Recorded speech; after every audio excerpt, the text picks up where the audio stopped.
नमस्कार, मी अनिल उपाध्ये. शिवसिद्ध बातमीपत्रात आपलं स्वागत आहे. पाहूया आजची बातमी.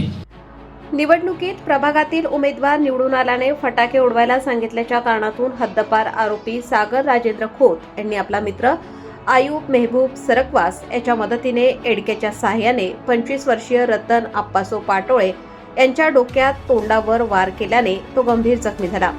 त्याला तात्काळ उपचारासाठी वडगावातील खासगी रुग्णालयात दाखल करण्यात आले. याबाबत अधिक माहिती अशी की हातकणंगले तालुक्यातील पेठ वडगाव इथल्या नगर परिषदेची निवडणूक नुकतीच संपन्न झाली होती. यातील जखमी रतन आप्पासो पाटोळे आज साळी गल्लीत राहत असून त्याचा बाजारपेठेत हार विकण्याचा व्यवसाय आहे. आरोपी आणि हल्लेखोर एकाच ठिकाणी राहत आहेत.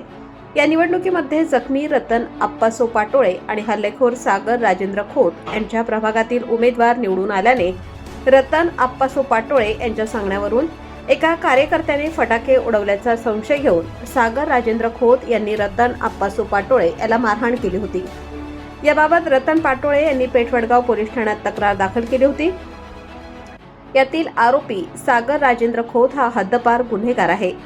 बुधवार दिनांक 24 डिसेंबर रोजी रात्री 9:30 वाजता हद्दपारीत गुन्हेगार सागर राजेंद्र खोत आणि त्याचा मित्र आयुब मेहबूब सरकवास यांनी भर बाजारपेठेत एडक्याने रतन पाटोळे यांच्या डोक्यात, तोंडावर, पाठीवर हल्ला चढवत त्याला गंभीर जखमी केले.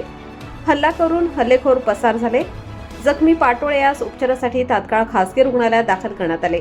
याबाबत रात्री उशिरा उज्ज्वला आप्पासो पाटोळे यांनी पेठ वडगाव पोलीस ठाण्यात गुन्हा दाखल केला आहे.